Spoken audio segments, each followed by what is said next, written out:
Party ప్రభంజనం సాధించింది. 6 జెడ్పీటీసీలతో పాటుగా 61 ఎంపీటీసీల్లో 56 ఎంపీటీసీలని గెలుచుకొని 100% ఫలితాలు జెడ్పీటీసీల్లో దాదాపుగా 95% ఫలితాలు ఎంపీటీసీ స్థానాల్లో వైఎస్ఆర్ కాంగ్రెస్ పార్టీ గెలుచుకోవడం జరిగింది. విజయానికి సహకరించిన వైఎస్ఆర్ కాంగ్రెస్ పార్టీ నాయకులు, కార్యకర్తలు, వైఎస్ఆర్ కాంగ్రెస్ పార్టీ కుటుంబ సభ్యులందరికీ పేరు పేరున నా అభినందనలు. అదేవిధంగా వైఎస్ఆర్ కాంగ్రెస్ పార్టీకి మరొక్కసారి అండగా నిలబడి ఆశీస్సులు అందించినటువంటి నియోజకవర్గ వ్యాప్తంగా ఉన్న ప్రజలందరికీ కూడా శిరస్సు వంచి సవినయంగా నమస్కరించుకుంటా ఉన్నాం. మరి స్థానిక సంస్థల ఎన్నికలు ఈ రాష్ట్రంలో ఎటువంటి పరిస్థితుల్లో జరిగాయో ఒకసారి గమనిస్తే, మరి చంద్రబాబు నాయుడు గారు ఏ విధంగా అయితే వ్యవస్థలను మేనేజ్ చేసుకుంటూ ఎప్పుడూ కూడా ప్రజాస్వామ్యాన్ని అపహాస్యం చేస్తూ అడ్డదారిలో అధికారంలోకి రావడానికి ఏ విధంగా ప్రయత్నాలు చేస్తున్నారో గడిచిన 1.5 సంవత్సరాలుగా జరిగినటువంటి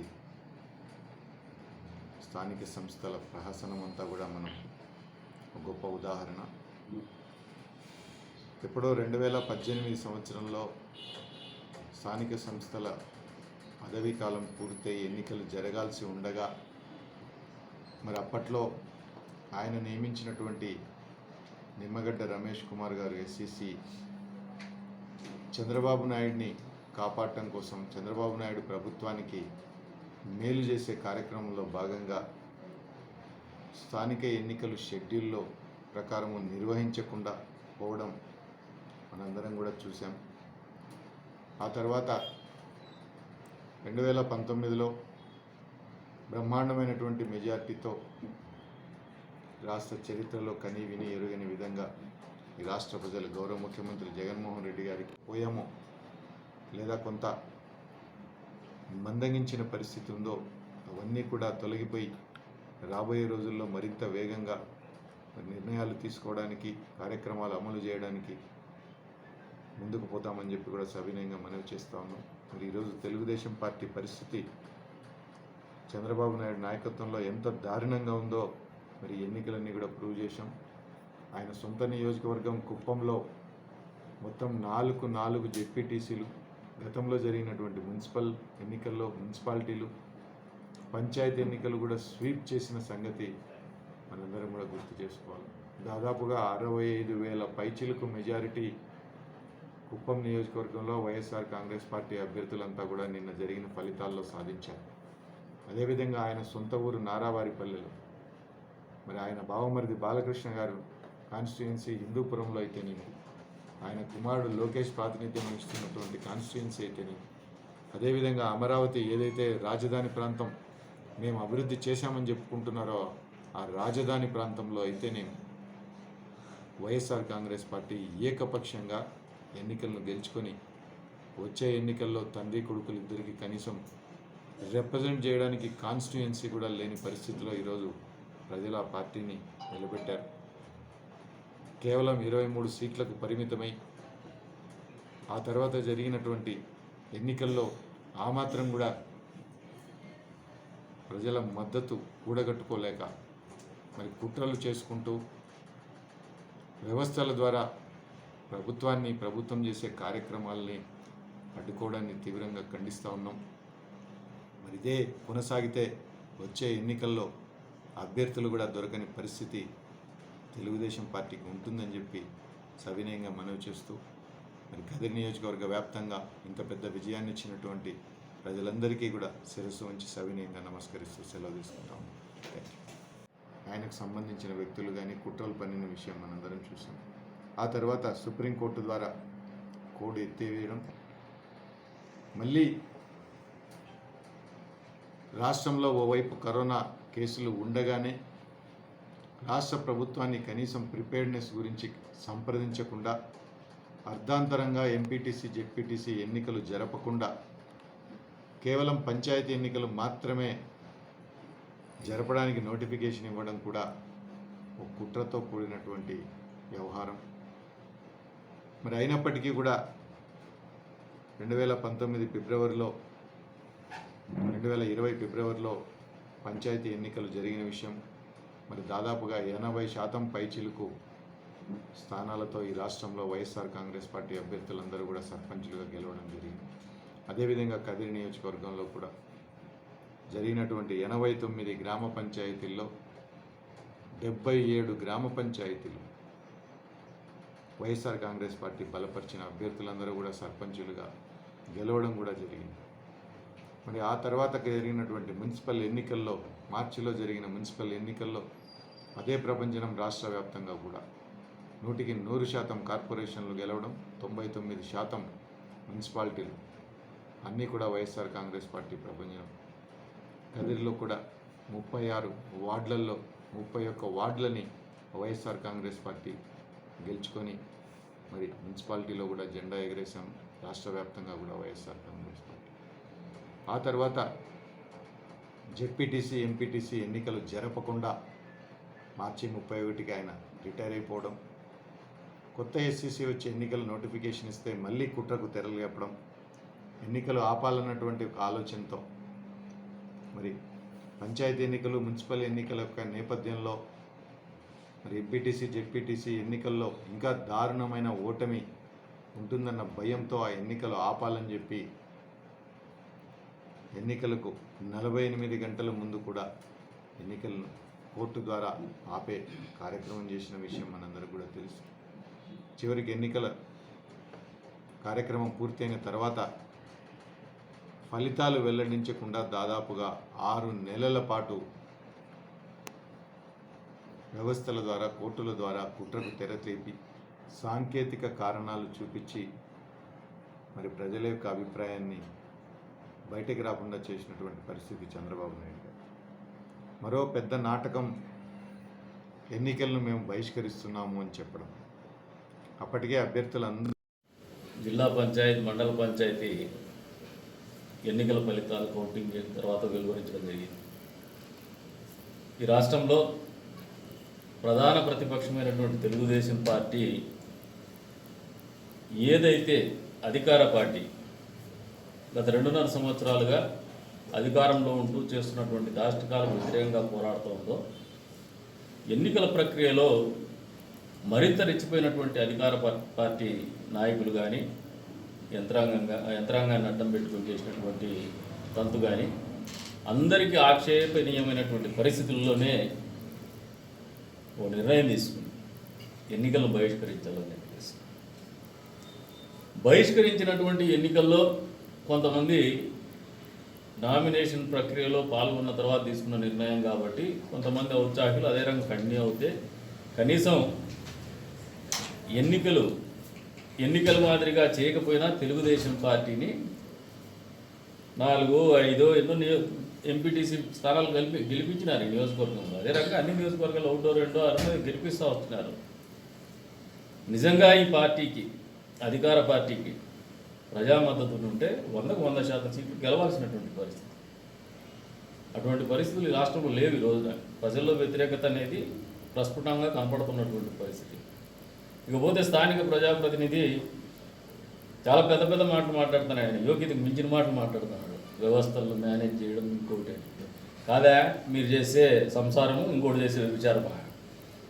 నువ్వు అక్రమంగా కడుపులు కోస్తా అంటే ఆరోగ్యశ్రీని అడ్డం పెట్టుకొని పేద ప్రజల రేషన్ కార్డులు ఆరోగ్యశ్రీ కార్డులు అడ్డం పెట్టుకొని డ్యూటీ చేస్తా అంటే అప్పట్లో ప్రభుత్వం నీ ఆరోగ్యశ్రీని తప్పుబట్టి నిషేధిస్తే కోర్టుకు పోయి స్టే తెచ్చుకోలేదా? అంటే అప్పుడు నువ్వు సంసారం చేసినావా? ఇప్పుడు ఎవరికైనా అన్యాయం జరిగిందని కోర్టులకు పోతే అది వ్యవస్థలను మేనేజ్ చేయడమా? భలే ఉందా నీది, నీ నాయకుని పంచాయతీ. ఇందాక సోదరుడు చెప్తాను తాలిబాన్ల పరిపాలన, దానికంటే ఇంకా ఎక్కువ ఉంది మీది. ఈరోజు మీరు చేస్తున్న కార్యక్రమాలు ఇంకా మామూలుగా ఎవరైనా ఒక ఎన్నిక గెలిస్తేనో లేదంటే ఒక సవాల్ని గెలవగలిగితేనో ఏదైనా సాధిస్తేనో చూస్తున్నటువంటి వాళ్ళు లేదా ఆయన తోడున్నటువంటి వాళ్ళు అతన్ని ఫాలో అవుతున్నటువంటి వాళ్ళు వచ్చేసి మామూలుగా భుజం తట్టి శభాష్ అంటారు. వీళ్ళది అంతా స్వకుజమర్దనం. స్వకుజమర్దనం అంటే అర్థం కాకపోవచ్చు, భాషా ప్రవీణుడు కదా ఆయన. అంటే సొంతంగా భుజాల్ని కొట్టుకునే శభాష్ అని కూడా అనమాట. కామెడీ యాక్టర్ ఇతను. వీళ్ళ బాసు కామెడీ యాక్టరే, ఇతను కామెడీ యాక్టర్. ఆయన చెప్తాడు కూర్చొని ప్రజల మద్దతు మరింత బాధ్యత పెంచిందంట. ఏం బాధ్యత పెంచిందయ్యా ముఖ్యమంత్రి? రా ప్రజల్లోకి రా, నీ పాదయాత్ర సందర్భంగా చేసినటువంటి హామీల్ని మళ్ళీ ఒక్కసారి ప్రస్తావించు. నువ్వేమేమి అడ్రస్ చేయగలిగినావు, ఆ రోజు చెప్పినటువంటి హామీల్ని ఎన్నెన్ని నెరవేర్చగలిగినావు వచ్చి మాట్లాడు. ప్రజలు చెప్తారు. ఆ రోజులు నువ్వు అన్నీ చెప్పినావు. ముఖ్యమంత్రిని చెప్పుతో కొట్టండి, చీపుడుతో కొట్టండి, ఉరేయండి, కాల్చి చంపండి, బట్టలు తీసి కొట్టండి, ఇన్ని మాటలు మాట్లాడినావు. నీకు దమ్ము ధైర్యం ఉంటే నీకు కానీ మీ ఎమ్మెల్యేలకు కానీ దమ్ము ధైర్యం ఉంటే ఎన్నికలు ప్రకటించి పాదయాత్ర మొదలుపెట్టు. నువ్వు గతంలో మాట్లాడినటువంటి మాటలన్నీ నీకు జరుగుతాయో లేదో నీకే అనుభవంలోకి రాబోతుంది. ప్రజలు సిద్ధంగా ఉన్నారు నీకు బుద్ధి చెప్పడానికి. ఇంకా ఏదో భ్రమల్లో బతుకుతూ ఒక అభూత కల్పన కల్పిస్తూ ప్రజల్లో ఇంకా ఒక సంవత్సరమో ఒకటిన్నర సంవత్సరం ముందస్తు ఎన్నికలు పోవాలనే ఆలోచనతో ఉన్నారు మీరు. అంత భయం ఎందుకు? 5 ఏళ్ళు కదా మ్యాండేట్ ఇచ్చింది. నిజంగా ముందస్తు ఎన్నికలకు పోవాలనే ఆలోచన ఉంటే ఈయన మాట్లాడుతాను ప్రజల్లో బ్రహ్మాండమైన మద్దతు ఉంది. స్థానిక ప్రజాప్రతినిధి మచ్చుక్కులు ఈయన రాజీనామా చేయమను. మాట ఎత్తే ఆ 27,000 చిల్లరని 30,000 చెప్పేసి రౌండ్ ఫిగర్ చేసుకొని చెప్తా అంటాడు. ఎందుకు ఆయన హాస్పిటల్ బిల్ అన్నట్టు. ఆ 30,000 మెజార్టీ ఎంతవరకు దాటుతుందో ఈసారి నువ్వు రాజీనామా చేసిరా ప్రజల్లోకి. అసలు సిగ్గుండల్లా ప్రెస్ మీట్ పెట్టి నీ బతుక్కి. నీ సొంత పార్టీలో నీకు బండవాళం లేదా? పైన కాదు, ఈ నియోజకవర్గం పార్టీలో నీకు బండవాళం లేదు. నువ్వు ప్రజల గురించి, వ్యవస్థల గురించి, ప్రజాస్వామ్యం గురించి, ప్రజా తీర్పుల గురించి మాట్లాడితే ద కామెడీ సినిమా కనపడుతుంది. క్లాడి విడిచిపెట్టి ఏదో చేతులు పిసుకుంటా పోతాడు. ఇంకా 1 సంవత్సరం చేతులు పిసుకుంటానే గడిపేయాడు. మళ్ళీ నీకు భవిష్యత్తు లేదు. నీ పార్టీకి భవిష్యత్తు లేకుండా నువ్వు సగం చేసినావు. నీ పార్టీ నాయకుడు అధినేత కూడా సగం % అదే చేసుకున్నాడు. ఈ రాష్ట్రంలో వైసీపీ పార్టీ, తెలుగుదేశం పార్టీ గురించి మాట్లాడుతారు. క్యాండిడేట్లు దొరకరట. వాయబ్బా వానాయన, నీకు అంత మాత్రం ఉందా? ఫస్ట్ నీకు టికెట్ రాదని పదే నేను చెప్తాను. నాకు వస్తుందని చెప్పేటువంటి దమ్ము ధైర్యం లేనటువంటి వ్యక్తులు ఈరోజు ప్రజాప్రతినిధిగా ఉంటూ కనీసం సమాధానం చెప్పుకోలేని పరిస్థితులు పారిపోతాను. నువ్వు తెలుగుదేశం పార్టీ క్యాండిడేట్లు దొరుకుతారా లేరా, భవిష్యత్తు తెలుగుదేశం పార్టీలో గెలుస్తుందా లేదా, భవిష్యత్తు అయిపోయింది, తండ్రి కొడుకులకు కూడా కాన్స్టిట్యున్సీలు లేవని పెద్ద మాట మాట్లాడి యోగ్యతకు మించిన మాట మాట్లాడుతున్నావు. ఫస్ట్ నీ పార్టీలో, ఈ నియోజకవర్గం వైఎస్ఆర్సీపీ పార్టీలో నీకు కార్యకర్తల మీటింగ్ పెట్టి యోగ్యత లేకుండా బతుకుతాను. కానీ ఇది బతుక ఒక ఎమ్మెల్యేగా నువ్వు మాట్లాడాల్సిందే. తెలుగుదేశం పార్టీని ఏళ్ళెత్తి చూపించే ముందు నువ్వు నీ యోగ్యత ఏదో కనుక్కొని ప్రవర్తించు, మాట్లాడు. అంతేగాని అడ్డగోలుగా ఏదో అవకాశం వచ్చేసింది, ఏదో ఒక పొరపాటు జరిగిందో, గ్రహపాటు ఉందో, రాష్ట్ర ప్రజలకు కావచ్చు, నియోజకవర్గ ప్రజలకు కావచ్చు, నీకు మీ ముఖ్యమంత్రికి అవకాశాలు ఇచ్చేసినారు. వచ్చే రోజుల్లో మళ్ళీ 5 ఏళ్ళకు ఒకసారి మ్యాండేట్ కంపల్సరీగా ఎవరైనా, మేమైనా మీరైనా ఇంకొకరైనా చేయాల్సిందే, పోవాల్సిందే. గతంలో మేము తప్పులు చేసినాం కాబట్టి మమ్మల్ని కూర్చోబెట్టినారు. ఇప్పుడు మీరు చేస్తుండే తప్పులకి మిమ్మల్ని ఇక్కడ కూర్చోబెట్టరు, పాతాళానికి తొక్కుతారు ప్రజలు. రెడీగా ఉండండి పాతాళానికి తొక్కివేయబడ్డానికి అని చెప్పేసి తెలియజెప్తాను. తెలుగుదేశం పార్టీ అనేది ప్రజల కోసము, పేద ప్రజల కోసము, సమాజమే దేవాలయం, ప్రజలే దేవుళ్ళు అనే ఆలోచన నుంచి పుట్టిండేదే తెలుగుదేశం పార్టీ. దీన్ని అయిపోజేస్తామనుకునే వాళ్ళు చాలామంది కొండల మధ్యలో పడిపోయేసి పైకి వెళ్ళిపోయిన వాళ్ళు ఉన్నారు. కానీ ఇంకా ఢిల్లీ స్థాయిలో ఈ పార్టీని తుడిచిపెడతామనే వాళ్ళు కూడా పాపం రాష్ట్రంలో డిపాజిట్లు కూడా లేనటువంటి పరిస్థితుల్లో, కనీసము ప్రాతినిధ్యము ఎలక్షన్లో పోటీ చేయలేనటువంటి అభ్యర్థులు పోటీ చేయలేనటువంటి పరిస్థితులకి నెట్టిపోయి ఉండే జాతీయ పార్టీలు కూడా 100 ఓట్ల కంటే తక్కువ వచ్చే ఓట్లు కూడా తెచ్చుకునే పార్టీలుగా ఏర్పడిపోయినాయి రాష్ట్రంలో. కానీ తెలుగుదేశం పార్టీ మాత్రం అదే స్థాయిలోనే ప్రజల కోసము, పేద ప్రజల కోసం, ఈ రాష్ట్ర తెలుగు ప్రజల అభ్యున్నతి కోసం పాటుపడుతూనే వస్తోంది. ఎక్కడా తగ్గలేదు, భవిష్యత్తులో కూడా ఎక్కడా తగ్గదు. మళ్ళీ అధికారంలోకి తెలుగుదేశం పార్టీ రావడం ఖాయం. మీరు చేస్తున్నటువంటి అక్రమాలు కావచ్చు, అన్యాయాలు కావచ్చు, అన్నిటికి కూడా తిరిగి బదులిచ్చేటువంటి కార్యక్రమాలు కూడా ఖచ్చితంగా భవిష్యత్తులో ఉంటాయి. తెలుగుదేశం పార్టీ గురించి మాట్లాడే ముందు మళ్ళీ ఒక్కసారి హెచ్చరిస్తాను, నువ్వేందో నీ బతుకు ఏందో నీ నియోజకవర్గంలో వైఎస్ఆర్సీపీ కార్యకర్తలకు తెలియజెప్పుకో. ఫస్ట్ పార్టీ మీటింగ్ పెట్టి 2.5 సంవత్సరం అవుతుంది ఎన్నికలే నిన్ను ఎమ్మెల్యేగా చేసి, నీ కార్యకర్తలు కూర్చోబెట్టి లేనటువంటి పరిస్థితుల్లో, మంచినీళ్ళు లేనటువంటి పరిస్థితిలో, మీటింగ్ పెట్టుకోలేనటువంటి పరిస్థితిలో ఉండేట్టు నువ్వు తెలుగుదేశం పార్టీ గురించి మాట్లాడేటువంటి కనీస అర్హత కూడా నీకు లేదని చెప్పి సందర్భంగా తెలియజేస్తున్నాను. నీకు నిజంగా అంత దమ్ము ధైర్యం ఉంటే కాళ్ళు పట్టుకుంటావో, చేతులు పట్టుకుంటావో, కడుపే పట్టుకుంటావో రాజీనామా చేయి, పోటీ చేయి. 30,000 అని రౌండ్ ఫిగర్ చెప్పుకుంటా అంటావు కదా సర్దుకొని. అంతేకంటే ఎక్కువతో నువ్వు ఓడిపోకపోతే రాజకీయ సన్యాసం తీసుకుంటావు. నీకు దమ్ము ధైర్యం ఉంటే రాజీనామా.